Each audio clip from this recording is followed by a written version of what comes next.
Hello and welcome to Mighty Fine Shindig, a Firefly podcast. From Common Room Radio, I'm Liz Stevens. I'm Sarah Kate Pazant. And I'm Vinton Bain. And okay, everybody not talking about sex in here. Everybody else elsewhere. Well, I'm out then. Oh boy. So this week we're talking about Our Mrs. Reynolds, which is the 5th episode? Sixth episode. Yep. And a great one. Yes. Fan favorite. It is a fan favorite, absolutely. We had originally said that our friend Lonnie Diane Rich was going to be on the show with us this week, but unfortunately, she was not able to make it. We love you very much. Thanks for being willing to try, and maybe we'll catch you next time. And also, before we get started on today's episode, we would like to take a moment to honor the memory of Ron Glass, who we lost this week, which really was a saddening time for all of us, I think. He's done extraordinary work on this show. We praise his performance here every week. We'll continue to do that. And thanks for the magic that you gave us, Ron. Yeah. He also did extraordinary work in real life, helped raise tons of money to send kids to college and things like that. Like, overall was just a very good man. Mm-hmm. And it seems like a pretty good shepherd out there in the real world. Yeah, I think Ron Glass is going to the special heaven. Oh, the good one with pie and Yeah. Yeah, there's like regular heaven and there's pie heaven. Like if there's not a difference, you still get to heaven. But like if there is a difference, pie heaven. Yeah. Time for some thrilling heroics. So this episode was directed by Vondi Curtis Hall. And do you know who that is? No. That would be Ben Urich from the Netflix series Daredevil.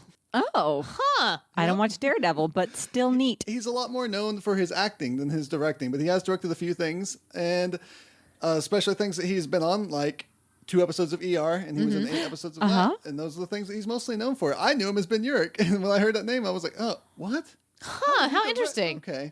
So yeah, he's more known for his acting, but he did a great job directing this episode. Yeah. I really, really like the direction of this episode. And this one was written by Joss Whedon. That's right. And I love 98% of the writing in this episode. Yep. We'll get to that 2%. But yeah. Yeah. I'm excited to hear what this 2% is. Oh, you will. Don't worry. We got feelings. All right. Well, let's just jump right into the episode then. Vinton, where do we begin? So we open up in Oregon Trail, basically. Right? I love this opening. They are such fording a the good- river, which is something you don't do. Yeah, you never you die. ford the river. You die every time when you ford Yeah. the river. Bad idea. No one told him this. But you find out that Mal and Jane are in disguise as the bandits approach them. And I really like that line when that bandit says, I'm going to spend some time with your woman there. And Jane's like, might not want to do that. Married an ugly creature. Married myself a powerful, ugly creature. How can you shame me in front of new people? If I could make you prettier, I would. We'll just recite the whole thing for you guys. Yeah, you know. We can go home.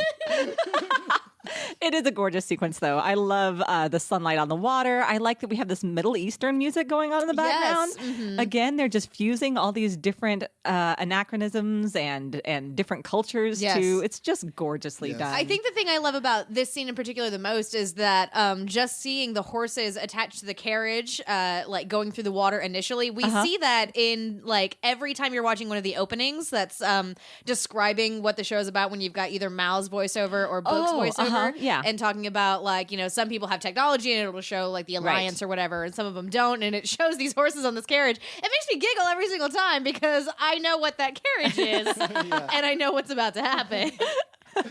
Speaking of that carriage and fording the river, in the commentary, Nathan Fillion mentioned that they spent all day filming there trying to get that scene done, which meant those horses were in that water all day. Oh, no. Filling that water with horse poo that they then had to jump into.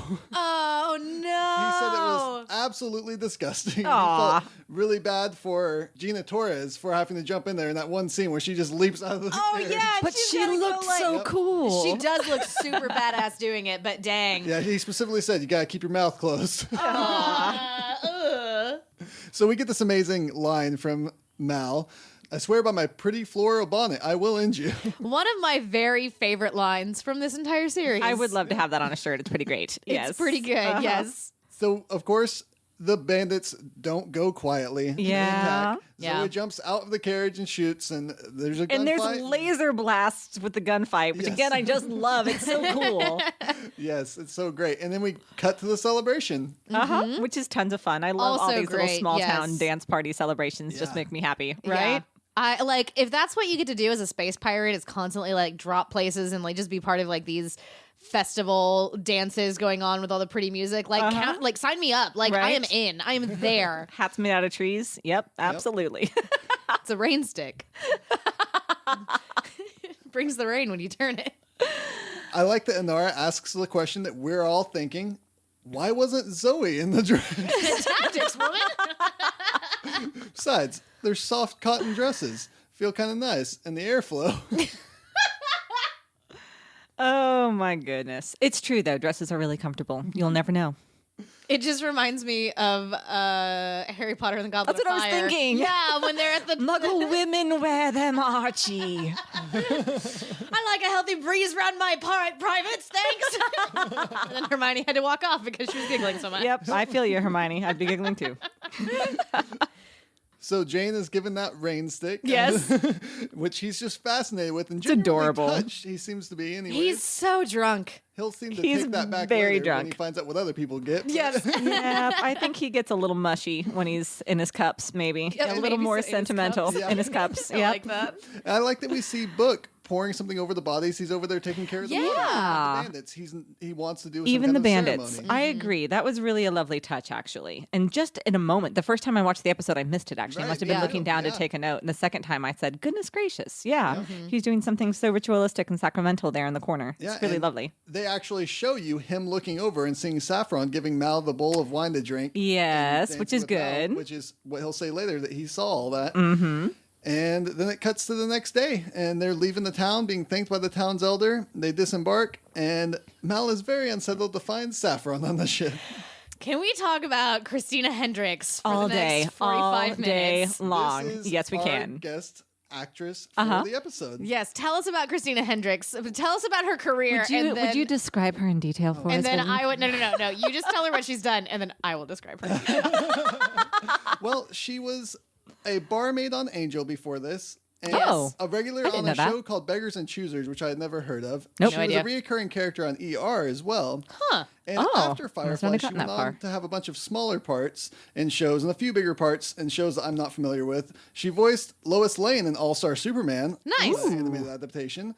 She was in the film Drive. Uh-huh. She had a starring role in Mad Men, which I think most people probably know her from at this point. most people. Wasn't her character's name Peggy? No. No? Nope. Cutting that. Joan. And she voiced Unity in one of my all-time favorite shows, Rick and Morty. Huh. Wow. She also voiced the Pirate Fairy in Tinkerbell and the Pirate Fairy. She's currently doing a show called Happen Leonard on the Sundance Channel, which I never heard of, but it actually looks really interesting. So this show came out in like 2002, 2001, when I was approximately 13, 14 years old, and I didn't see it until I was like 17, 18. And this episode is probably the episode that made me go, I might be a little bit gay. I can see that. Yeah, the entire scene between Saffron and Inara just gives me a lot of adult feelings. Mm-hmm. Christina Hendricks, absolutely freaking gorgeous. The costume director actually was talking about how much fun it was to come up with Saffron's outfits because Christina Hendricks is very shapely and is not apparently a lot. I mean, most women in Hollywood are shaped like young boys, is what the costume designer said. And so she really enjoyed being able to work with Christina Hendricks because she's shaped like a woman. Yes, quite. They do an excellent job, I think, of hiding her figure just a bit in that initial Saffron outfit where, I mean, like the shirt is a little too baggy. And I mean, like you see her legs and I mean, like, dang, those legs. I have a really big crush on Christina it's okay. Hendricks. I would say you're probably not alone in that. No, I absolutely am gender, not. Because a poll of female readers taken by Esquire magazine voted her the sexiest woman in the world. Wow. So you're not alone, I don't think. Oh, good. Okay. So she makes a lot of us discover a little bit about ourselves. And then in 2010, she was voted best looking American woman by Esquire magazine. So just overall. So, yeah. Yep. She's That's a the winner. lovely She wins. lady. Yeah. Best looking American woman. Mad Men really brought her to the forefront. And everyone can appreciate her beauty now. Yes. I do like that. Okay, so the show, though, right? What were we talking about? Welcome to our Christina Hendricks fan cast. So that's kind of the same reaction that Mel has when he finds out that he's Who are you? married to Saffron. She says, I'm your wife. I'm to cleave to you. And he's like, oh boy. Cut to our theme. I love that. Wubba who? Wubba who? My very favorite thing is that in the script, when it's finishing up this scene, written by Joss, it says that after she says, I am your wife, written in the liner notes, it says, we hold on Mal's stupid expression for a very long time. And they did that perfectly. Like, we hold on his face, like, the perfect exact amount of time. And the way he blinks. He does that funny blink. I know. It's brilliant. It's so good. So good. So we jump straight into Act 1 from here after our theme. Yeah, it's a great cold open. Yeah, oh, man. It's perfect. One of the things that Joss was saying, I think in the commentary, was that he had to find a way to get Mal married in the cold open. Oh, yeah. Oh, wow. Holy Like smokes. I don't think it was him that came up with that idea, but someone else suggested, like, this has to happen all in the cold open. You can't draw this out further than this. Right. You have to know that this is happening as soon as the show starts. Wow, yep. That was Joss's way of doing it. Was like, oh, it's a small town, and this is like a tradition they have. And Woo! That's funny. He figured it out. As Act 1 starts. Gosh, that really is masterful, isn't it? I just kind of took it for granted, I suppose. It's so but yeah. quick. Wow. So much happens in that cold open. Yeah. In a short time. Saffron says that the elder gave her to Mal as a wife since they didn't have anything else to offer his payment. Right. Jane gets very upset that he only got a rain stick now. Like I was a dumbass stick. And you have that really fun conversation, that back and forth where Mal's trying to fix the situation. Oh, and my everything gosh. he says makes it worse. And everyone on the crew starts hating him more. And he says to Zoe, call Wash down here. And she goes, all the crew needs to come down here right now. Oh, so I said Wash. This scene is equal parts hilarious, but also I get so stressed out. Like, it's so frustrating. It's frustrating because nobody is listening to Mal. Everybody is immediately deciding that Mal is this, what did you say, lecherous old hump later. And poor Saffron, who at this point we still think is some poor backwater girl who, like, and the only person who is treating her like a person is Kaylee. Yes. Yeah. Mm-hmm. Everybody else is treating her like a problem to be solved or a comical joke to laugh at, which I don't like. Mal does bring up. Yes. The only thing we have in common right now is we're the only two that don't think this is funny. And it turns out Inara doesn't think it's very funny either. Doesn't think it's funny, but again, just sees a problem, right? And not exactly. a person. Yeah, I really like that line where Mal says, "There's no bliss. I don't know this girl," and Jane says, "Can I know her?" Can I know her? Jane, don't sully this. It's again. Jane being just over the top and gross. There are a couple of jokes in this episode that are a little bit problematic when you look at them a little closer. Yep. Yep. Mm-hmm. I think so as well. Initially, though, can we talk about Kaylee's face? Kaylee's excited face, which is one of your favorite gifts to use too. Yes. I know, Sarah, is just adorable. Oh my God. The it's gasp so fun. and the hand up and just so thrilled. Yeah. Mm-hmm. Oh, Jewel Stady. One of the other things that Joss mentions about this scene is that all of the crew is arriving to that part of the ship from the wrong places. They're all coming from places they wouldn't have been in. Oh, really? Like, Kaylee's coming from, like, Inara's place. Inara's coming from the engine room. Everyone's coming from a place where they shouldn't have been. Oh, and interesting. it really bothers him later watching back on it. He's like, oh, they're not coming out of the right doors. Oh, that's so funny. Don't worry, darling. Yeah, we don't know. Well, we know now. Yeah, now we know. You disappointed us, Joss. And I do like that we get Book really quickly jumping on the situation to assess it. And he asks Simon, do you have an encyclopedia? And he gets it to him. And brings out his Kindle. Yeah, he then figures out what's going on. He says, I actually think you did marry that girl. And How drunk was I last night? Yeah. I don't know. I passed out. It's a real fun party. You have Wash explaining that they can't turn the ship around because of the alliance. Yep. Inara snapping at Mal. Yes. She's obviously very upset at this. Mal trying to calm down Saffron. like I said, Shepard explains, and Mal and Saffron basically take off at that point. And Mal's like, we're the only two that don't think this is funny. Right. Kaylee and Mal actually have that back and forth in Mandarin. Kaylee says, "You don't deserve her, you fink." Yes. and Mal says, "Mind your own business." Yeah. I think that's one of the few times where you have like a back and forth in Mandarin. Usually we're just swearing. Something. Well, and it's really interesting because, like, does Kaylee think that Mal is legit gonna marry this girl and like keep her? I mean, here's the thing: like, it's all funny, and I get that everybody is like poking fun at Mal, and like, and again, like that's one of the. I think that this scene is genuinely funny, but also everyone feels just slightly out of character. Right. I mean, maybe Zoe and Wash would tease him a little bit, but then Zoe gets like all up in arms about it and no longer thinks that it's funny. When we don't really see that transition, we don't really. It's hard to pinpoint when that transition happens exactly. Yes, but I feel like. I mean, yes, we're going to make fun of Mal for a little bit, right? Yes, but then you have to, absolutely. But then I feel like really quickly, everyone would be like, okay, but we got to like take her home or something, right? Like we have to figure this out. It's just weird that, I mean, Kaylee doesn't know this girl from Adam and is saying, you don't deserve her, you fink, in Mandarin. And I mean, it's a really interesting choice and just kind of weird. It's a little bit weird. I tend to agree it's a little bit weird. Assumes backwater woman here who doesn't know the world and this innocent thing. And I think that's a weird thing to just jump into assuming, but that's what the whole crew assumes, as you see throughout the rest of the episode. They really do. Well, and she is playing that part very well. So good. I mean, she is really Christina playing Hendricks it well. actually talked about the way that she plays Saffron was that she wasn't playing somebody playing a part. She said that she felt as though Saffron believes whatever she's doing in the moment. And so Christina Hendricks isn't playing a player initially. She's playing this innocent girl who got taken away. And like, that's, I mean, like the way you tell a good lie is you tell 90% of the truth. And that's just how she's playing Saffron. Saffron, like in that instant, believes whatever it is that she is doing. And so that's what makes her such a good liar and such a good con artist. Wow. That's very interesting. Because she's being sincere. Yes. When you can fake sincerity, you got everything else covered. Woo.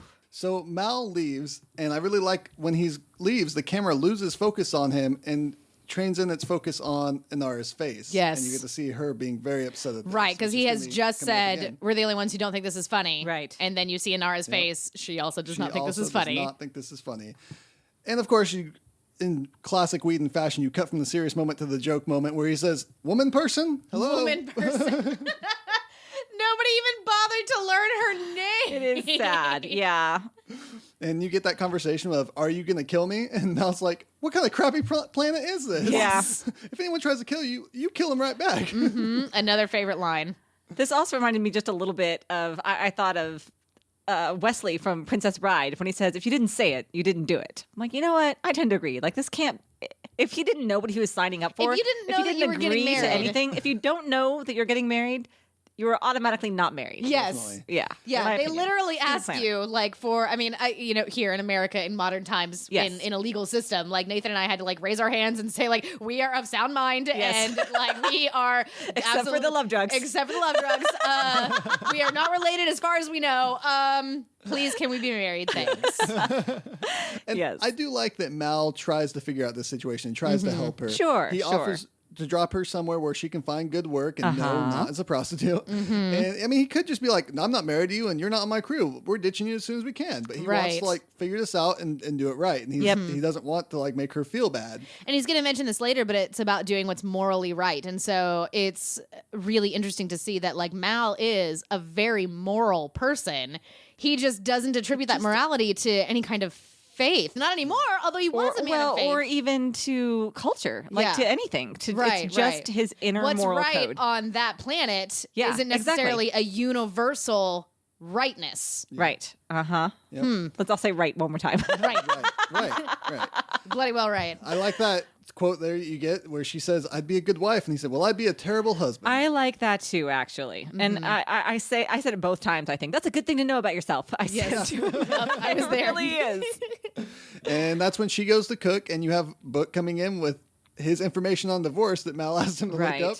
I have to say really quick, though, that her physical acting when she walks away is so great. She's so flouncy. Yes. And girly and feminine and innocent. And turns around and says, "My name's Saffron." And then you get that beautiful, like, tinkling music in the background. And it's just like, are we, like, keeping her? Yeah. Like, is she going to stay? Yep. And it really does prove that point that you said earlier, Sarah, that Christina Hendricks really pours into this, believing that role. Yeah. Because even when she looks away, you can watch her face, and she doesn't have any kind of, like, look she gives at this moment. Right. She's totally bought into that role, Yes. even when no one's watching her. Mm-hmm. All right. So now that does bring us to book, though, coming in and talking about the special hell. This is where we are. Yep. I do not like this joke about how the special hell is reserved for child molesters and people who talk during the theater. Not like, I get it. Offenses. Right. I get that it's a joke, a funny joke. I don't like it. It's a little bit dismissive, just so you know. Yeah, I think you could have said either one of those things. Yep. And it would have been fine in the show. But putting them together is weird. I completely agree. Okay, I'm glad that we're all on the same page about that. Yeah, absolutely. I mean, like, it would have been really dark if you had just said, reserved for child molesters. Right. But I mean, that's if he's trying to get his point across. And it would have been just funny if it was just people who talk in the theater. But that's... to do both. There's no way that those two things are on the same level of hell. Nope. Do not like the reference. I understand, like, him trying to compare it to child molestation, especially if they're thinking this is a Blackwater woman. She doesn't know the world. She's very innocent, and she thinks she's only doing what her culture says she has to. Don't take advantage of her. Right. It's like taking advantage of a child. Right. And so I get that, but the two of them, again, Yeah. Do not like. Just kind of a weird combo there. Part of the 2% of the writing to which we referred now, earlier. I do like when he wanders off and then pops his head back and says, "The special hell." It's true. Yes, and it's a great performance, too. Right, yes. Again, Ron Glass, much love. And then, of course, after he says, "Don't take advantage of this girl," you see him eating the food that she made for him. Which, of course, is when Zoe and Wash come in, and Wash very much so would like some of that food. Did she really make fresh bao? How quaint! Because Zoe is now glaring at him and, like, super angry. Yeah, because she said... Out of nowhere? Also, there's no way that she made fresh bao in that time, just so you know. But, okay, sure. Funny joke, whatever. I mean, there could have been a lot of time elapsed there. Could have been. Could have been a lot Probably not of time. now. Yeah. I'm from the world of comic books. We have to headcanon a lot of things. There you go. Yeah. What is bao? Do you know what bao is, Liz? Yeah, bao is steam buns. Oh, we get those at the Asian market when we go there. Yes, we do. And they're very good. Yes, they are. And I'm pretty sure they take more than like 20 minutes to scrap together. Yeah, no, you got to like let those be like steamed for a long time to like floof up or whatever. Well, right? I mean, you have to make a yeast dough to make them even floof. Oh, so, okay. yeah. And I bet that they don't just have like raw yeast dough laying around. I'm imagining no. Anyway, I'm just saying. Yeah, probably she did not make that from scratch. Still cute. Still a cute scene. And this is where we get Mal saying what you mentioned earlier, Sarah, and what we've all been talking about.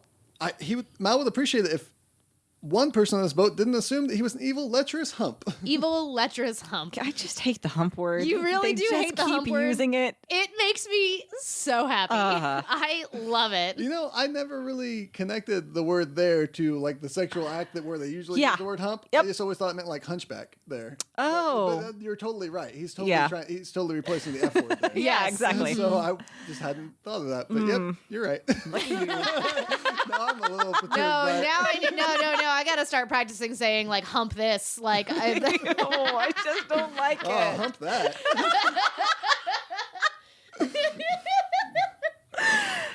In the words of Zoe, Mother Humper. That. No, I will not be saying Mother Humper. I don't like that. No, not good. I do like Wash destroying Zoe's trying to encourage him by saying, "Oh, we're just giving each other significant glances and laughing incessantly." Yes. Yeah. And again, I don't like how much Zoe's dismissive of Saffron. Like, and it's weird. And Sarah and I were talking about this.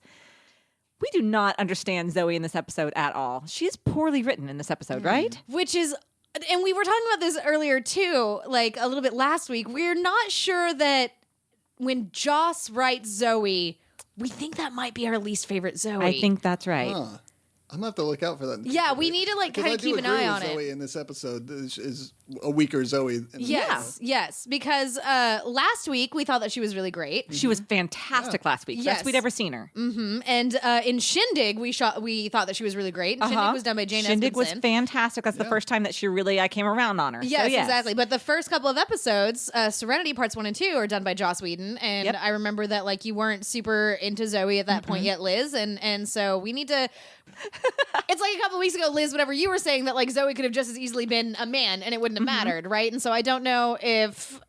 I just don't know. It's really interesting. So let's try and keep an eye out for that. And if anybody can offer some insight, because seriously, what the hell is Zoe doing in this episode? What is she doing? Like, is she threatened by Saffron's presence on the ship because she's such a different? I mean, you do see that when Wash and Zoe arrive at the table, and Saffron says, "Your wife could prepare you some food," right? Like you see that. Maybe she's threatened by that style of marriage and that gender norm there that they have. Right. That's really weird. That's not how our marriage works. I'm very upset by this. Which is fine if it's not how your marriage works. But again, why are you being so why are you so pissed off about it of her? Even the way she's acting toward Wash, and he's not even doing anything. You're right. Like, yeah, Poor when Wash. did this stop being funny? No. I don't want dinner from you. Like, he's totally going with it. He's like, no, I don't. I didn't say that. And she's like, you're not having sex.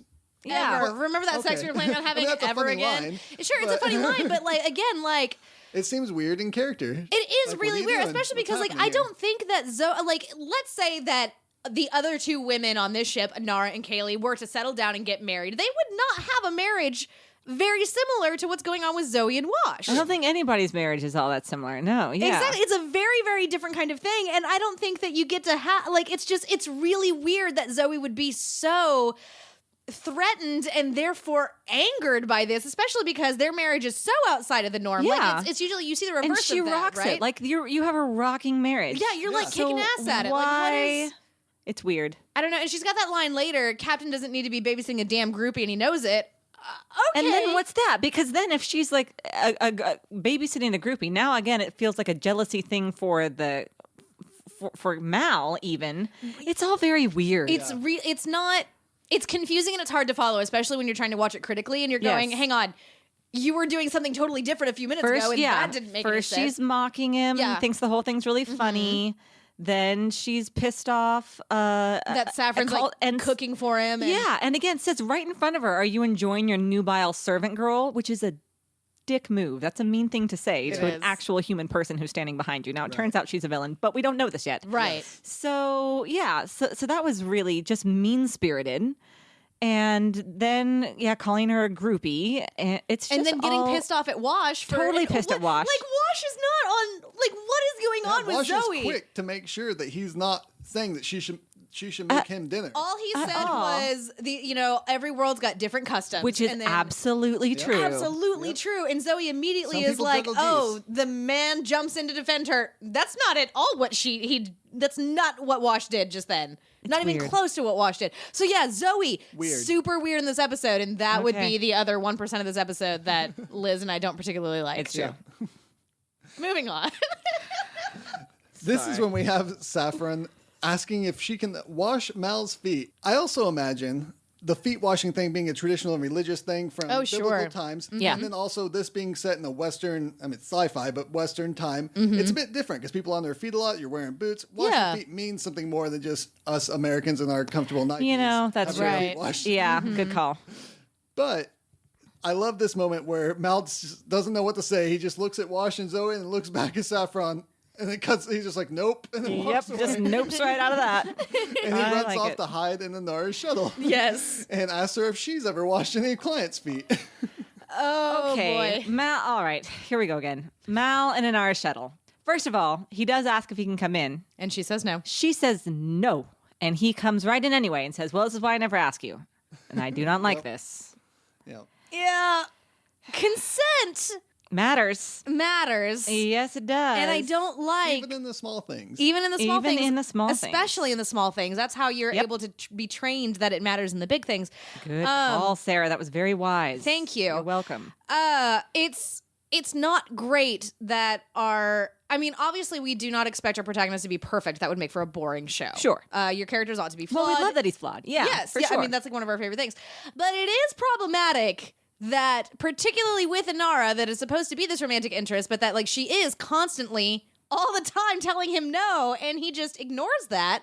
Yeah. And then she just lets him do that thing because, like, what's the point in fighting him? Like, he's just going to keep doing it anyway. And I don't know that that's the reason behind it. It kind of makes me think of, I had listened to this podcast and they were talking about how they often do live shows. And when they do live shows, people can be kind of mean toward them. But it's because they're mean toward each other all the time. And they're like, listen, we're mean to each other all the time because we have this unspoken thing. We can walk over each other. We don't know you. Yeah. And so I think it's different when you have a relationship with someone. Yeah. And there might be like an expected or understanding between them that when she says no, she's like, no, I know you're going to anyways. It's cool. Come in. I'm just trying to be mean. And I mean, I don't know. And it's hard to say in that situation without being one of those two people, right, what the level of comfortability and the level of acceptedness is to behaviors. Well, and we know that they've only known each other for 8, maybe 9 months at this point. And I mean, maybe he's able to bust into, I mean, like, certainly there's no way that he's able to, like, bust into Zoe. Well, I mean, gosh, I bet he would be able to bust into Zoe and wash his room. I think he does it to probably everybody. Probably everybody. I think that at least is fair. Yeah. I mean,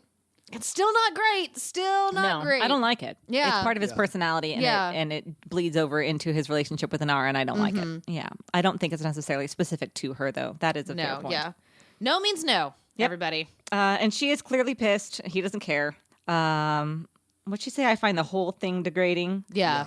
And again, he just throws it right back at her. That's just what she said about your line of work. Which is not true. Like, as far as we know, the only conversation they've had was in that hallway. Conversation. Yeah. And so he's just saying shit to be mean. Yeah. These two. Like, I love them. I love to love them. And I love that they love each other. But sometimes I'm just like, frustrated, though. Counseling. Go sit. Yeah, because I don't like this. If I were to witness this kind of behavior, like in a relationship in real life, I would say ditch that guy. Like, get that guy out of your life. No, I think that's true. Even though it's fun to watch, even though I ship them, it's dysfunctional. They have a dysfunctional relationship. Okay. Absolutely. Okay. Absolutely. And they have that little back and forth tiff of fighting over this, like we've mentioned. And then Inara mentions that she wishes them many fat children, and he starts dreaming about children. And that was the wrong thing to do. Yeah. Yep. And what does she say? She snaps at him and says, "Can you just leave me alone for a moment? Yeah. Just get out. I don't want to hear about you and your children. Right. This is not okay with me." Well, then he leaves and he hollers back into the shuttle. I wasn't looking for a fight. Which is total bullshit. To which I yelled at the screen, "What were you looking for, Mal?" Yeah. What was he comfort looking for? counsel? He said he was hiding. Well, first when he left the table, he said, "I've got captainy things to do." Then when he came in to see her, he said, "I'm just hiding." So, what were you looking for? Were you looking for? And why can't you just look at her and say, "This is overwhelming and I need help and I need advice"? Right. And I was just about to say your thing again. I was just about to say that's exactly what he was wanting, but he went about it all the wrong ways. He went to the person that he wants comfort and he wants to be on his side from, and of course he mouthed it up. He mouthed it up. He sure did. Yeah, I cannot handle the emotional constipation of some of these characters. I mean, it's ugh. But when he does leave and says, "I wasn't looking for a fight," we get that cut there, that Joss Whedon cut straight to Jane standing there with a giant gun. Seems I always find one, though. I love everything about this. It's pretty great. That's our Act 2 break. We would normally go to commercial and then come back to find out what Jane really wants. So Jane does seem like he's going to attack the captain in this scene. He is so intense in this moment. Pretty menacing, right? Yes, very menacing. But it turns out he'd like to trade this big fancy gun he has, which is his prized possession, for what he assumes is Mal's prized possession, saffron. This gun is like 4 different Nerf guns ripped apart and jammed together and spray painted, and it is my very favorite gun. I do like Mal's response. He says, "What I got? She has a name." And I'm like, "Yes, thank you, Mal. Thank you. You haven't been this way this whole episode, but right here. Thank you." Well, rightness. I feel like we're breaking people for the joke all over the place. All over the place. Yes. Yep. And a lot of the jokes aren't that funny, really. Certainly not worth breaking our understanding of our characters for. Yes. Yeah. And of course, you have Jane saying, this has a name too. I call it Vera, which I don't think is breaking the character. Vera. That's definitely Jane. No, that's absolutely Jane. Jane would absolutely name joke. his very favorite gun. I call it It's Vera. a lot funnier when it stays in character. Yes. Agreed. Yes. Breaking it doesn't make it funnier. No, yeah. And that's when we get that great line from Mel that we all love. Well, my days of taking you seriously are certainly coming to a middle. That's another great line. Yes. I really also like that we get that innuendo when Mal says, "Go play with your rain stick, Jane." I didn't catch it as innuendo at first. I didn't catch it definitely either. did in later watchings. Oh, that's Go play with good. your rain stick. Ew. So we cut to Mal talking to Saffron. Yeah. And Saffron says that she's willing to do this ranch work that has been offered to her by Mal, willing to go where he leaves her and sets her up. And Mal does try his best to be kind and friendly. He starts talking about his past and realizes how strange it is that he's opening up to this girl. Yeah, so we learned that Mal was raised by his mom and about 30 ranch hands. Yeah. Back on Shadow, where he's from. And, like, I want to know more about that. Me too. I want to meet the woman who raised Malcolm Reynolds. Now, I love that he is taken off guard in the fact that he opens up to Saffron. However, it happens too quickly. There is no reason for it at all. I think, again, comic books, headcanons, I easily read into this that there's been a little bit more conversation between them and a little bit more interactions. I mean, there has, because we've been cutting the scenes where they're in the middle of it already. Sure. And that she's doing her job really well as getting him to open up because that's what Right. she wants. Yeah. Yes. And so Well, that's all I can and assume. y'all, let's be real. Like, Christina Hendricks could get me to talk about anything. She just bats her eyes at me. I'm going to open up. Like, I will have no secrets from that woman. Fair enough. But Malcolm Reynolds, you ain't. Well, I certainly hope not. Now that is odd. Yeah, I like when he says that. And I mean, I like it. Again, I like it. It just feels a little bit unearned. I mean, I do. It's probably possible at this point that a number of hours have passed, and maybe if we allow for that, if we understand. I mean, like if we just had like I don't know, like just a tiny timestamp over in the corner or something, just seeing how much time has passed, maybe it would be easier to understand like what the hell's also going on with Zoe, because I can see her getting like more and more irritated when it's like this girl is still on our ship and it's distracting the just captain from his job. professionally, And professionally, this is just a problem and we're not dealing with it. But because we're getting everything like, I mean, it feels like it all happens in 45 minutes, right? Yeah, that's fair. So then Mal ends up by saying, this trip is getting a little too interesting, and it cuts to the two people examining the Firefly. Yeah, Which we're finding out it is getting a little more interesting than anyone knows. the Carrion guys, the Carrion House boys. Yeah. Who are scrappers, basically. Right. And who have made their living off of frying all of these ships through their net, cooking people from the inside out, and then just taking the ship and selling the parts for scrap, Holy which smokes. is Yeah, pretty horrible. brutal, actually. Pretty brutal. Yeah. And then we cut to that scene that you guys mentioned not liking, and I don't really care too much for. Zoe and Wash, again, arguing over On the Saffron. bridge, yes. On the bridge, having this squabble before Zoe decides to go to bed. We do get those really great lines about juggling geese. Which is cute, Yeah, and I which like is it. cute. Yeah. I love Great. that line. But yeah, I mean, I'm right there with Wash whenever he's like, when did this not become funny? When did this start not being funny? Yeah, we and were all it's joking, just having And a then good she time. blames him when you didn't turn around and put her back on that planet. Yeah, which is insane because like Yeah. he gave very good reasons why they couldn't. There was an Yeah. alliance ship coming in. Zoe's the one who told Mal there's an alliance Yeah. ship coming in. Also, it turns out that one of the guys that they killed was like the son of a prefect or something like that. Yeah, which and is why the Alliance came in. exactly. Right. So like, there's all this stuff. So like, it wasn't Wash's fault. If I just don't know what's happening with I just Zoe in don't this know what's episode. happening with Zoe in this No. episode. Yeah. But my hand to God, baby geese, goslings, they were juggled. Some Good people stuff. juggle geese. Yep. So you then have Mal entering his quarters and finds Saffron in his bed. I've made the bed warm for you. Woof. She says, I've made myself ready for you. Woof. And I've made And then myself ready Mal for you. says, Yep. Let's ride right past the part where you explain exactly what that means. Because that means what I think it That means, totally right? has to mean what we think it means. Yeah. I Okay. mean, I think she's just prepared herself. I mean, unless all so she's to speak. saying is that I'm naked now, but clearly she's intending more than. I mean, Oh, like, yeah. No, here's- she's, it's just, Oh, anyway. You should leave that moment in silence. Mal says, didn't you see you have a room of your own? She says, I'm to sleep there? So it's only been one day, right?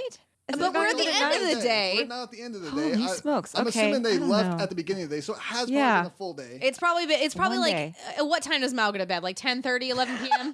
I don't know. What? How do you? Here's a question. Okay. How do you measure time in space? Clocks. But what are those clocks following? That's like, a good is it question. following I like think Greenwich like Earth no longer exists? There's like so we're not Milky Way following Standard Time. I the don't know. Milky Way Standard Time. What does that even mean? But like every planet you go to is going to have different, like a different orbit. They're going to have a different length of year.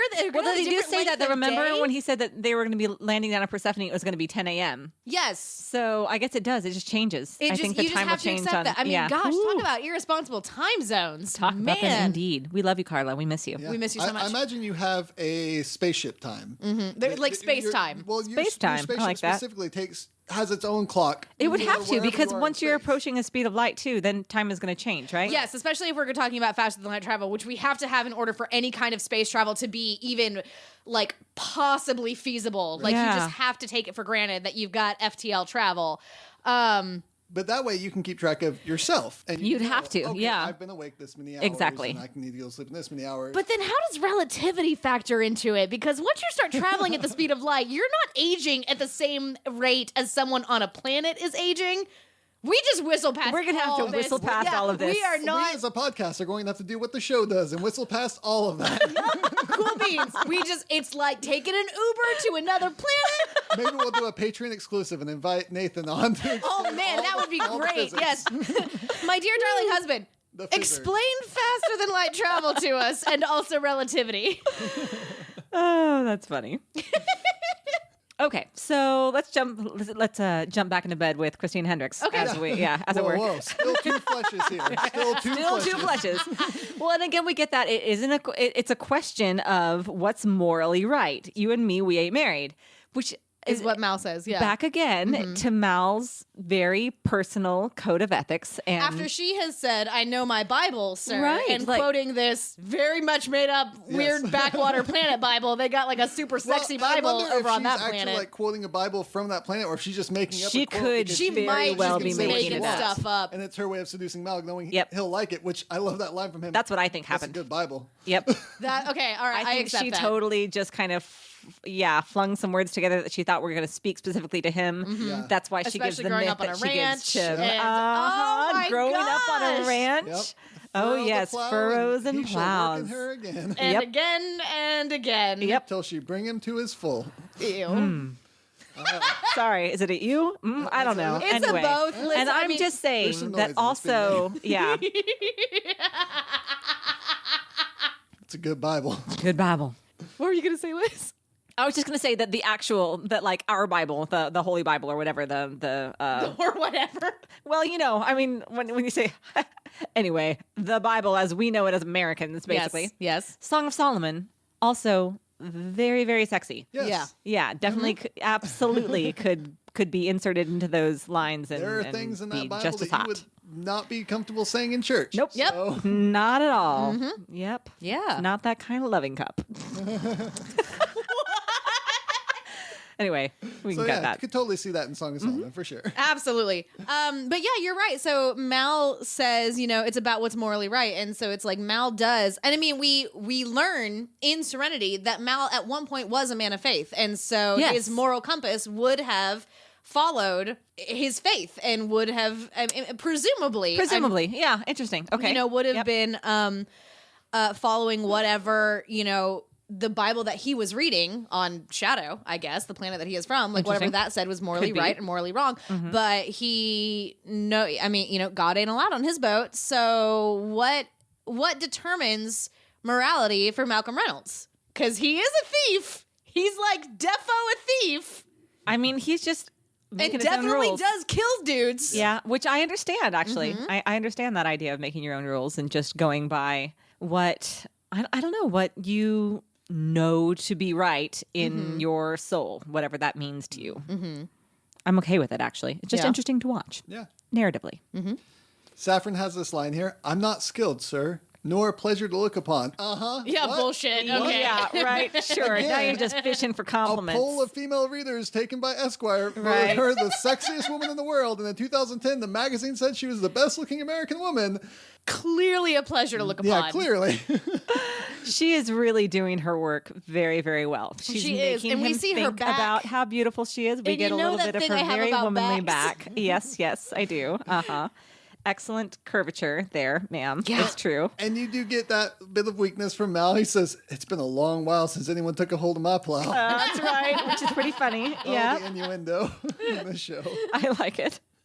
Well, but she says to him, "What I would choose you from all the men on all the planets the night sky could show me," Right. which is hand-picked from Yeah, Malcolm Reynolds. that's really good. Them's the words you say to Mal. She also mentions- calls him what kind and beautiful, right? Yeah. And She mentions that her sisters were married off to unworthy men. Yeah. But when she saw Mal, that finally she felt happy. She cried because this was a perfect man for her, and that's exactly what he wants to hear. that is what he wants to hear. She's doing Oh, her job boy. very, very, very well. That's Oh, when the man. others. I'll make my way with the strength that you've taught me. Yep. Yep. Playing Malcolm He's Reynolds right feeling there. real good about himself right now Yes. and pretty good about her. And He brings back the joke, and I think it's funny this time too. Oh, I'm going to the special hell.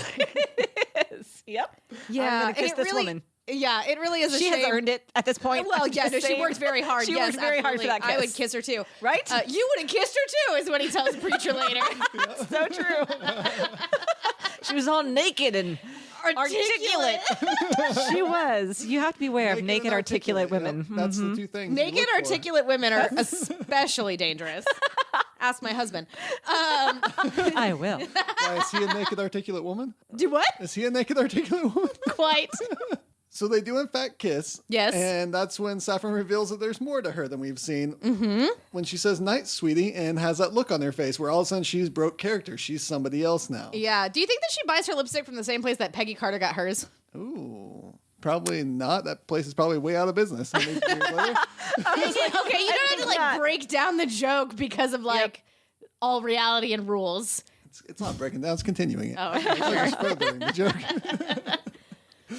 So Act 3, back from commercial. Saffron visits Wash, who is alone piloting the ship, Zoe having gone to bed, and she tries to seduce him, telling him a sensual creation story of creation story. Yeah, of the Earth that was. Yeah. And I like that This his is reply, beautiful. It's a great, beautiful story. I really like that his reply is the exact same as Malcolm Reynolds to the Bible. Whoa, good myth. Yep. Yep. Whoa, good Bible, and whoa, good myth. Uh-huh. It's a great Super connection fun. there. It is. Fun little two beat. Another fun line there in Mandarin. Wash says, "Holy Mother of God and all her wacky nephews." Yes. I also love when she first starts to pull him away and he does the little pointy thing back to the console. Like, oh, my safe place. Oh, no. And I really like that he does end it. He's like, nope, this is not going for it. I'm very happily married. I don't care what you throw at me. That's not going to work. And she tries like getting him to doubt his marriage. Right, And right. he says- She doesn't respect you. Yeah. And And he Right. says the same thing that he would say to most of us looking in on that marriage. Not everybody gets me and Zoe at first glance. And I really like that they Yeah. address that there. And they're like, we know we're not normal. Yep. That's fine. I'm in love. Yes. And you're not going to be able to seduce me. Right. I love that too. Yeah. That it's just a total miss. Oh, yeah. And she's so good at it too. Oh, yeah. Again, this one being just for Wash. Show me the stars. Right. Yeah. She's clearly read these people and knows Yes. what to say to them. And I love that when she realizes it's not going to work, that eye roll as he's like going on and on about Oh, Zoe. my gosh. It's Which I so really wanted to great. hear, Yeah, actually. I do really like that. Yeah. He's in the middle of being seduced, and instead of accepting it and going with it, he just keeps talking The about first his wife time and my how much he wife loves and I her. met, no, it's really, really excellent. She has Yep. that eye roll. And then she straight up kicks him in the back of the head. Just does. kapow and knocks Pretty his harsh. butt unconscious. Yeah. Yeah. Do what you got to do, I guess, at this point.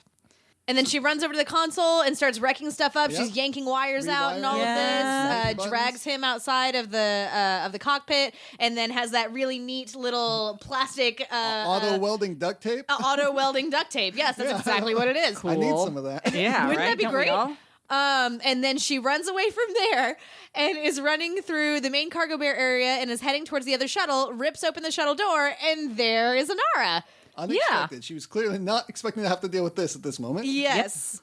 And Inara is onto her immediately. Yeah, Yes. What were you looking for? What are you doing lost? over here? Are you Yeah. lost? Mm-hmm. Yeah. Yeah.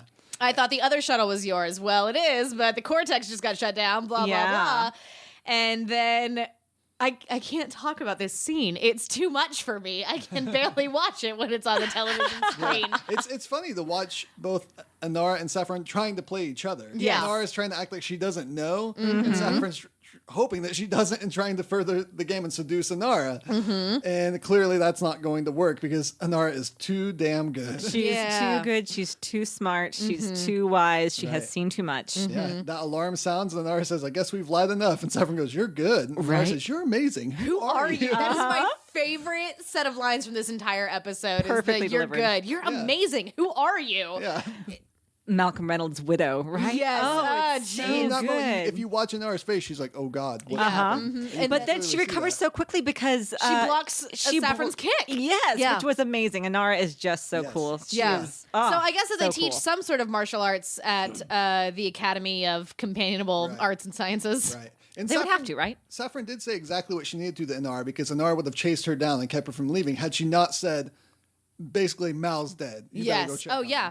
Because that's where Inara's going to good go. call. Yeah. Because I hadn't thought God, of that. Saffron's a doesn't genius. overcome Inara in that physical fight. She No. escapes Inara. And Yes. Inara didn't pursue because She wanted to go check yeah, on Mal. Mal could Oh, be dead. yeah. What's wrong with Mal? Saffron is my kind of villain, I think. She's a good villain. She's a good villain. really is. Knows how to get the job done. Knows how Yep. to like play Never everybody quits. around her. Never ever quits. Like and is not relying on anybody but herself to get Yep. the job done. And, boy, she's howdy. in it for the fun of it. For Yeah, the fun of the 'cause she's villainy. bored. She's just enjoying herself. yes, Yep.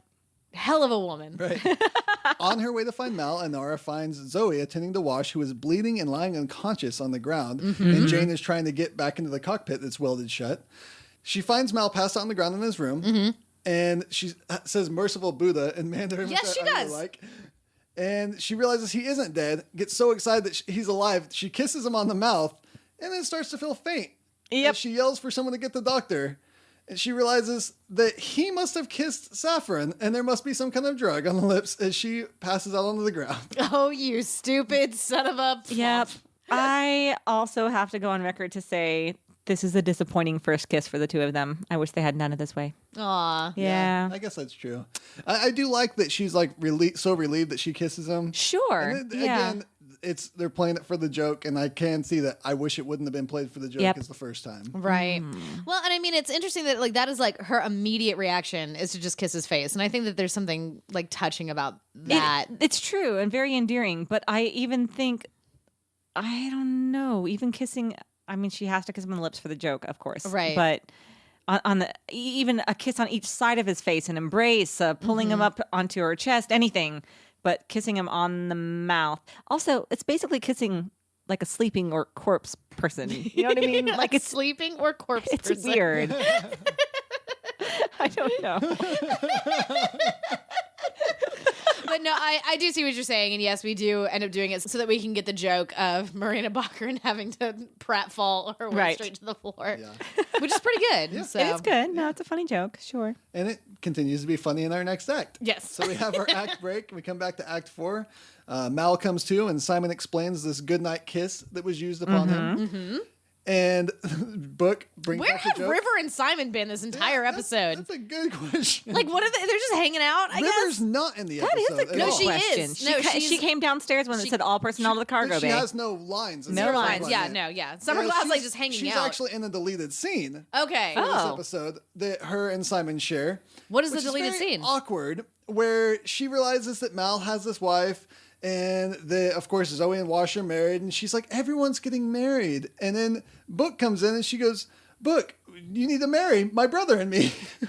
And That's she asks weird. Book to marry them because she doesn't understand marriage, I guess. It's a funny scene if you watch it. You guys should look it up. I think it's on YouTube. You can just look it up and watch it. Okay. But it's this weird scene where she's like, marry us. And Simon's like, no, we were related. We don't get married. So She's more like, of that like weird ethereal Yeah. River that we're kind of tired of anyway. Right. And she says, like, oh, come on, I could crochet. We will have a happy marriage. And she's like, she doesn't know what marriage is. She doesn't Right. know that like sex is involved. She just thinks marriage is like two people that love each other. She's like, I love you. Don't you love me? Let's get married. And so it's this weird scene. And Simon obviously is like, what's going on here? Nope. And Mal walks in at one point and he's like, what's going on? And Simon's like, I don't know.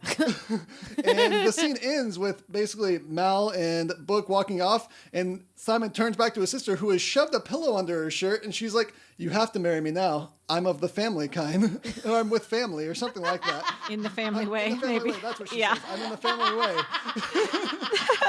And the pillow that she got, the reason like the scene started is because Book was trying to make a bed for Saffron. And I think River, psychically knowing that she's bad, keeps stealing the pillows and stuff from the bed so that she can't stay there. Okay. So Simon's like, your sister won't let me make a bed for Saffron. So I think she knows something's wrong. Because I think there's a moment where Saffron gets brought up. I think Saffron even enters the scene. And River says to Mal, she's a thief. Oh. And Mal's like, what's going on? And Saffron goes, I stole this bit of food. I thought no one would know this. I was hungry.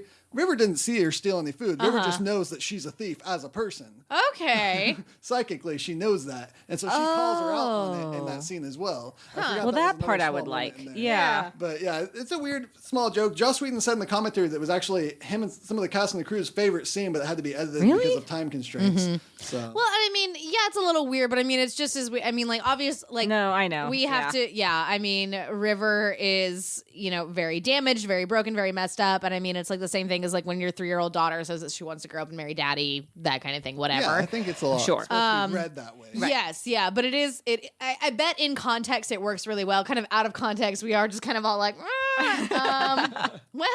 So jumping back into Act 4. Yes. Book mentions, so you two were kissing. Well, isn't that special?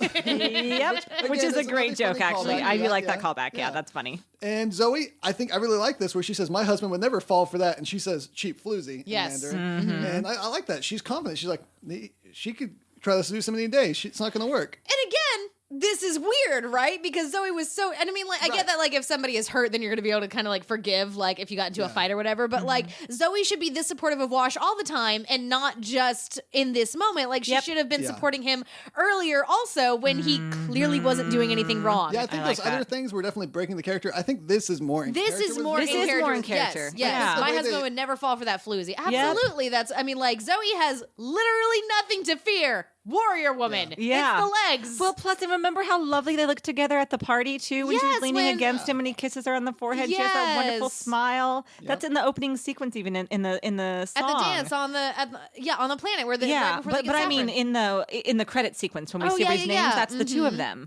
Yeah. It's a wonderful scene. Yeah, I just don't know what the hell she's doing this whole episode.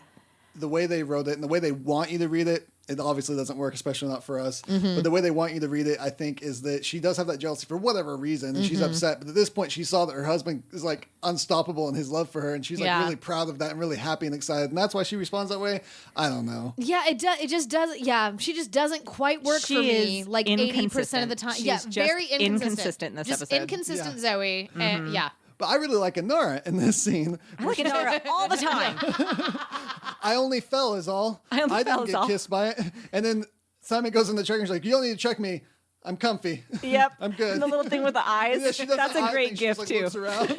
So they finally get into the cockpit. Yes. Zoe asks, why would she just take the shuttle if she can fly this thing? And Wash says, maybe she likes shuttles. And everyone looks at him and he goes, some people juggle geese. Wash is having a hard day. He is. Poor kid. Probably my favorite scene in this, well, it's hard to say, but one of my favorite scenes in this is Wash and Kaylee bonding under the controls going, she did this? Oh, and she did... We're so hot. This is crazy. She mucked this up so good. Yeah. They're like so excited. This is masterful work.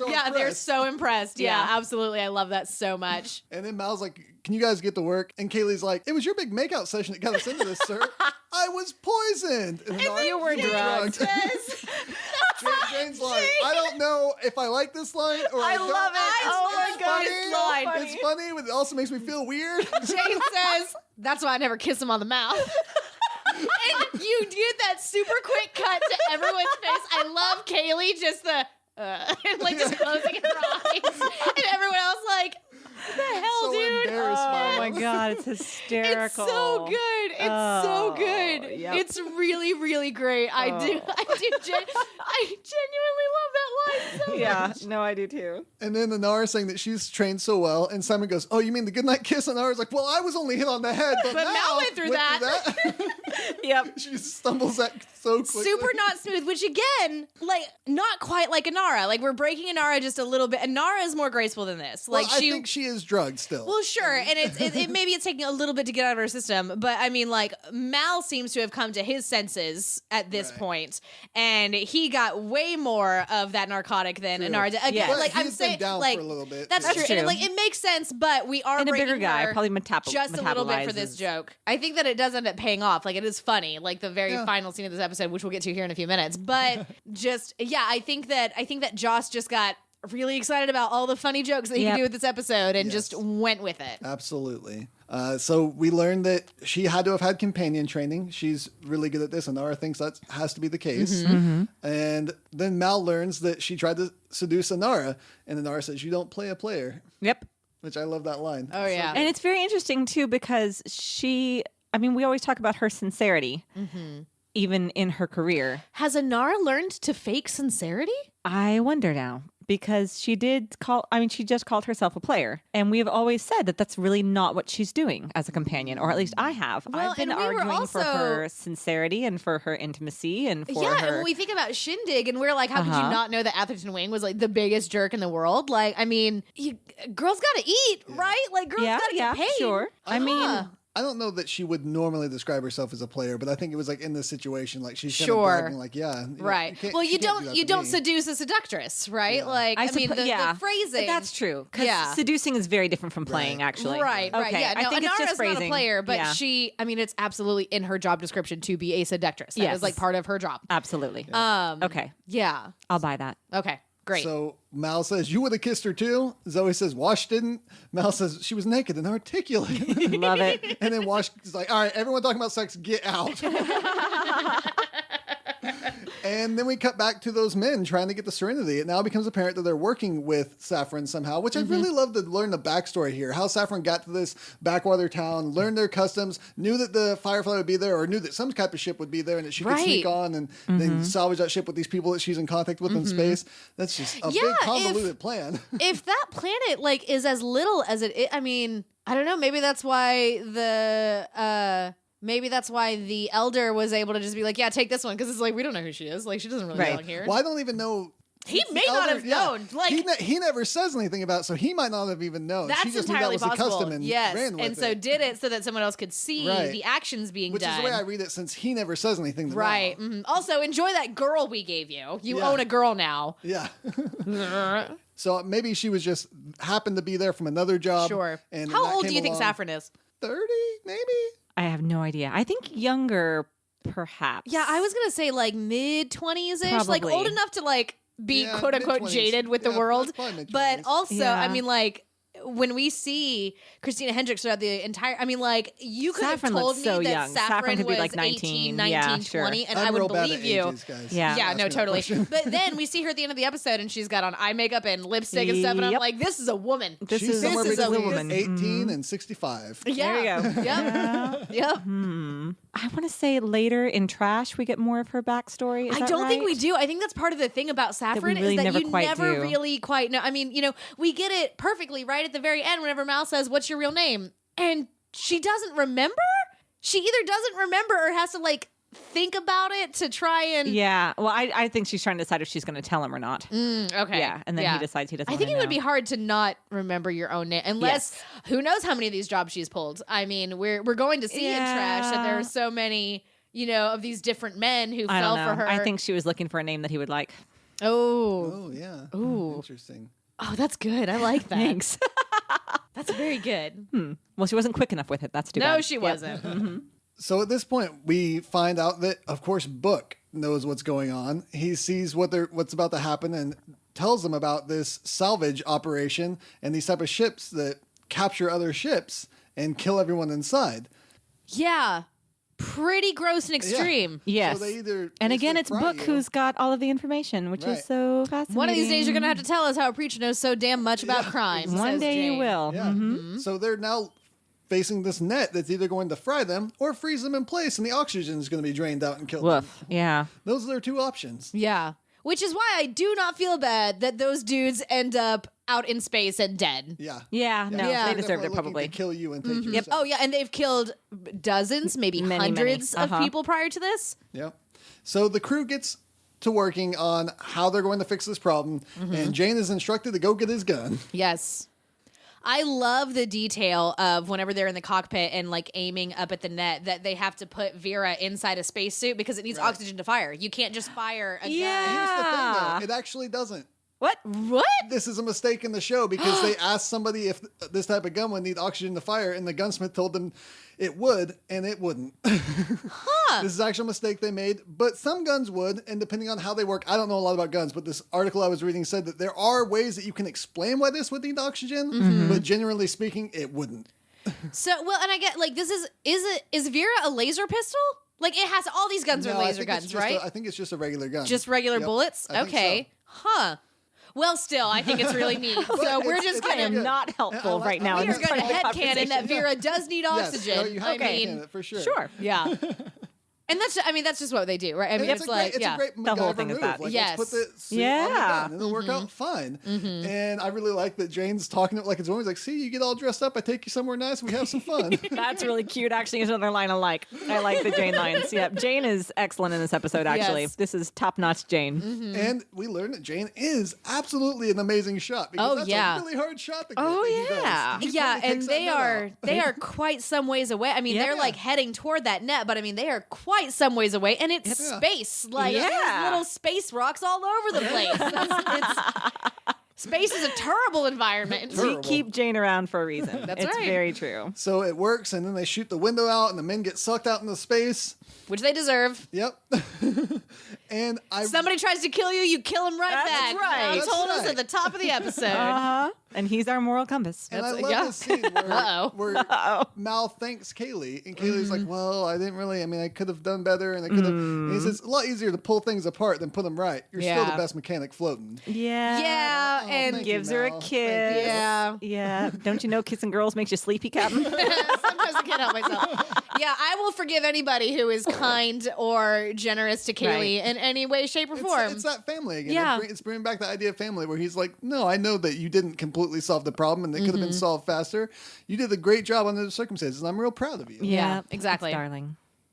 So then we cut to planet side, where Mal busts in on Saffron. And the scenery is so pretty. It's my gosh. I want to be there. Yeah. So lovely. And so we see Saffron on the bed again now wearing lipstick and makeup and looking this super tight hella hot. suit and a hot dang. Yeah. I've never thought about that outside of the episode. I like this line where he not once. tackles her to the floor and says, looks like you're going to get that wedding night you wanted. That's a rape joke, right? That's Do not what I like. feel like. Yep. But the only way I can convince myself that's not what it is, he sees that she's all dolled up and waiting for somebody else maybe. And he's No, I think it's a rape joke. I can't look at it that way, guys. No, I can't. I know. It's not. It's problematic. It's bad. I don't like it. I wish it had been cut. Not just problematic, but straight up bad. Yes. Well, and then he wrestles her to the floor, climbs on top of her, says something like, be gentle with me. Nope. It's my first time. Yeah, nope. Not okay. Don't like any of this. Not okay. That's my 2%. Yeah. Yep. Just cut that dialogue right out. All of it. Cut it out. Need it's it. fine. It doesn't need it at all. The rest of the conversation works just as fine without You it. can just have her saying something sexual and implying something Absolutely. sexual. Yeah, even with him still tackling her down, Yeah. even with her still doing the sexy little squirm thing underneath him, all of that you can keep. Yep. Cut the rape joke, please. Yes. But I do like the conversation that follows. Moving on past that because I don't want to talk about it anymore. It's bad. You know it's bad. We know it's bad. You did bad. Yep. You did bad. It's bad. And you should feel bad. And you should feel bad. Damn right. Mal says there has to be an easier way to steal than going through all that. And I like Saffron this. says, you're assuming the payoff's the point.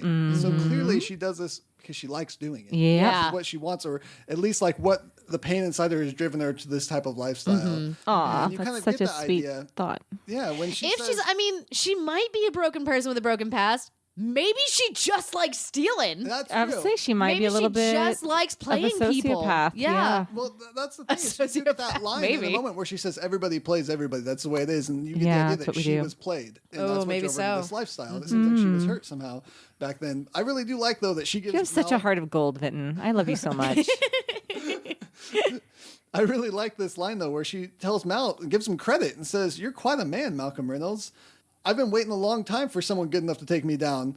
And she says basically that any other time she'd play that on somebody, they'd be on there within 10 minutes. And not trying to protect her and make her strong. And it's like, that's Mal. Yep. Not just any man would do that. Mal is a strong man. Mal is a good man. Mal is a moral man. Not entirely sure where his moral compass is coming from, but he's a flawed man, but he's a good man. Absolutely a flawed man. We did just talk about his terrible rape joke. You have to be made of something special to turn down a naked Christina Hendricks in your bedroom. So. Yep. Yep. Which, I mean, to be fair, he didn't. They did start eventually, kissing. but he tried. Yeah, he did try. You want to know what you do in that situation? You leave the room. You just have to run. You just have to run far away. Literally run. You go and you grab Zoe and you say, "Please handle this. Please do something. I can't be alone with this person. Then you will believe me anyway. I can't with this. I can't with this." And then Mal says, "Tell me something. Just be honest with me, just this once. What's your real name?" And she pauses, and she's clearly trying to think of something to come up with. Yeah, I really like I like that a lot. Not that she has forgotten who she is, but that she's trying to decide what name is going to. Yeah, what story is going to work here. Yep. Yeah. Yeah. How do I play this? Yep. How do I play this? And yep. So he knocks her out and says, "You'd only have lied anyhow." Yep. Which I feel a little uncomfortable with him hitting her like that. I don't know. She deserves it. I'm okay with it. I guess we can say it because we're women, Liz, but it seems like a trick. Like he's like, here's this question, and then I'm going to punch you. Yeah. Oh, I see what you're saying. That's what bothers me. Well, I mean, it's obviously the man on top of the woman then hitting her too. I have problems with, but it's not excellent imagery. Yeah, but it's because he clearly wasn't waiting for her to pretend to lie. Because he said you'd only have lied anyhow, which implies that he was going to hit her no matter what. Sure. Well, I mean, when a woman is going to try to kill you, I think you kill them right back. I think you're fair enough. Well. I think you're allowed to hit her at least. So we cut to the ship for our ending scene with Inara and Mal, and Mal compliments Inara, saying that she's very graceful. You're a very graceful woman, Inara. Inara. Get this smile, and she has a slip like, "Oh, thank you, thank you." You too. And then you think that he knows that she kissed him, but then he says, "I knew you let her kiss you." My favorite thing is that in the liner notes for the script, it says, "We hold on Inara's stupid expression for a long time." Yeah, she has that same look on her face that Mal did at the beginning of the episode. It's a two-beat, hidden deep within the text, and it's really lovely. And she does. She has that dumbfounded look into the camera as the credits roll. Right. And it's cute, though. I like it. I think it's a cute really little great. ending. Yeah, it's a pretty darling little way to wrap things up. Yep. Those two. Okay, well, let's get to our geek out session where we talk about all of our favorite things. Okay. All right. I love my captain. Who do you guys think did the best in this episode? It was Christina Hendricks. We all think Christina Hendricks. Christina Hendricks, right? Hendricks nailed it. Drove it home. Took it. Our Mrs. Reynolds. Done. For the win. Was there anybody that came even close?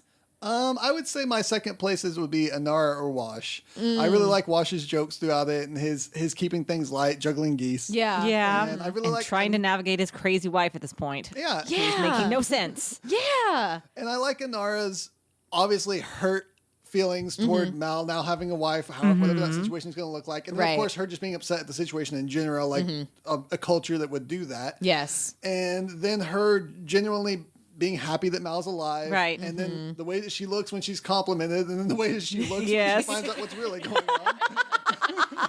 Yeah, I think she's pretty lovely. Really well. Yeah. I really think that I do enjoy Nathan Fillion's performance in this episode. Yeah. I love how even though it's frustrating to see the entire crew ganging up on him and not taking his side at all, even though he is their captain, in that initial scene with how frustrated he is getting, he does that really well. He's so flustered. It's very, very naturalistic. You can see that he's getting more and more frustrated.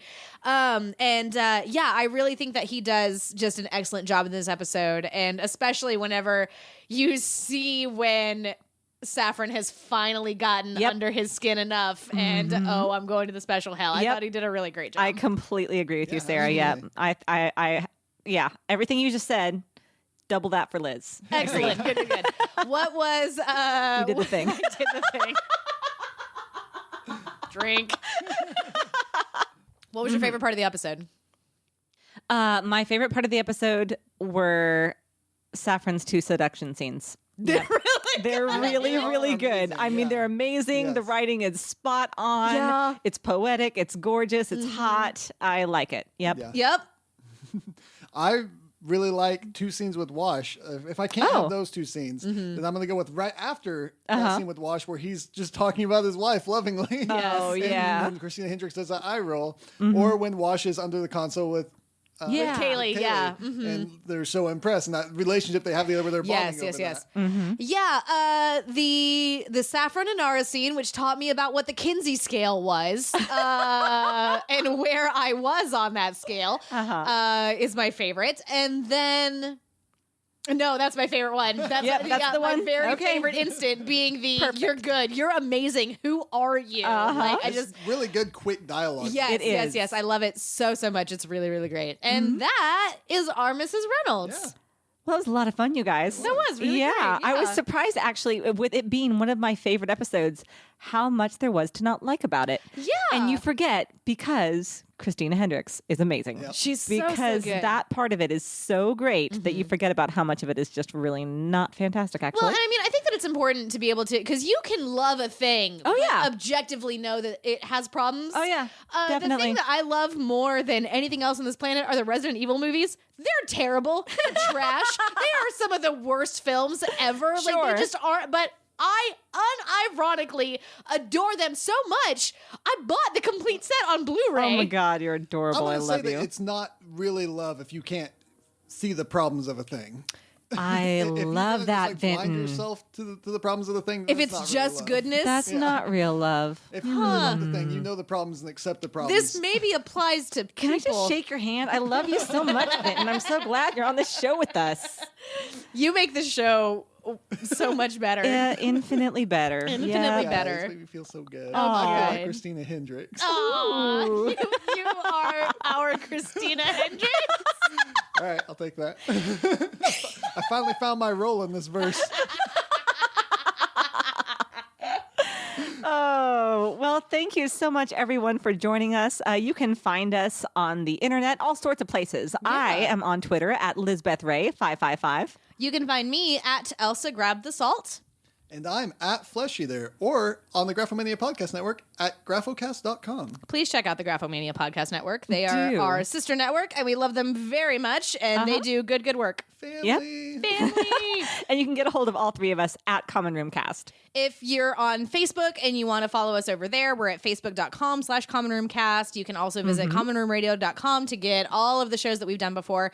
If you want to get in touch with us, you can email us at podcast@commonroomradio.com. We also have jewelry available now for some of our shows. There's stuff coming up also for Mighty Fine Shindig. We will have some Firefly jewelry that's going to be available in the future. For now, we have things for our Fathoms Deep podcast. Yes. And a few things that are for Odd Wonks as well. So do check that out at daphneolive.com.